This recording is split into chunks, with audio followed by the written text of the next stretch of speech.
In another blow to the Liberals last night, the party was unable to retain a British Columbia seat left vacant when Liberal John Aldag resigned this summer to run provincially for the NDP. The Conservatives won Monday's federal by-election in the BC riding of Cloverdale-Langley City. Conservative Tamara Jansen will return to Ottawa as MP for the riding she last represented from 2019 to 2021. Conservative strategist Anthony Koch joined us to explain the significance of the Tory win. So first and foremost, we got a 23-point swing from the Liberals to the Conservatives in this riding. It is a riding that the Conservatives did manage to win in the past. So these are the kind of places that you would expect to flip to the Conservatives in the event of a victory.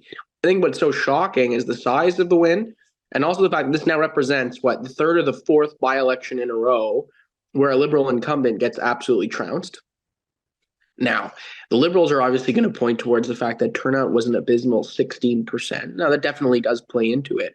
But any time you get shellacked in a riding the way they just did, and the Conservatives receive 66% of the vote, regardless of turnout, it's an indicator that things are going very poorly for you. I don't think it's a surprise to anybody. The events of yesterday, the by-election under normal circumstances would be a top 3 story.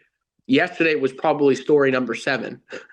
Just because of all the stuff that went down between Chrystia Freeland's resignation and all the festivities around that, the fall economic statement that was, then wasn't, then still was, $62 billion deficit, just a horrible day for the Liberals. It's the same thing I said, right? Usually, on a normal day, a government announces a $62 billion deficit. They no longer have the COVID excuse either, right? We're not in the pandemic anymore. There's no historically unprecedented scenario that we're all facing.